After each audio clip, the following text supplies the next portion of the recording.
For obstructive shock, this shock for physical examinations and a patient's general appearance, there will have cold, clammy skin, mottling. Once again, their mental status, they will be confused, anxiety, cardiovascular. They will present with hypotension, tachycardia, elevated JVP, jugular venous pressure, narrow pulse pressure, respiratory tachypnea, and decreased or absent breath sounds. Signs and symptoms are usually fast breathing, hypotension, tachycardia, altered consciousness, decreased urinary output, cool, clammy skin, subcutaneous emphysema, chest of abdomen, or pain. Images and studies for this type of shock include ultrasound, echocardiogram, a CT, EKG, and then labs include serum, lactates, ABGs, CMPs, BUN, creatine for kidney function, cardiac troponin, D-dimers, coagulation studies, and urinalysis.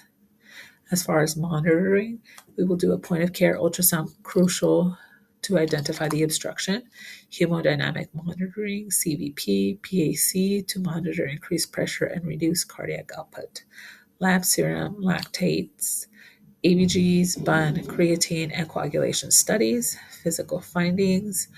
Once again, it'll be cold, clammy skin, confusion, reduced urinary output, and distended neck. Specific causes of obstructive shock. Obstructive shock is pretty much an obstruction. Something is preventing the blood flow from moving in the circulatory system. So some of those causes include cardiac tamponade, or the Beck's triad, hypotension, JVP, and muffled heart sounds, pulses, paradoxes, tension, pneumothorax, unilateral absent breath sounds, hyporesonance, deviated trachea, distended neck veins, and then pulmonary embolism. A PE could have clear lungs, tachycardia, JVD, and then signs of DVT. In obstructive, pharmacology intervention would include crystalloid fluid, saline, norepinephrine, Levophed, vasopressin, vasostrict, phenylephrine, Vasculep, and then blood products, red blood cells, and plasma. ABG for obstructive shock will present itself as a metabolic acidosis due to the tissue hypoperfusion, and it could compensate as a respiratory alkalosis or acidosis may be present as well.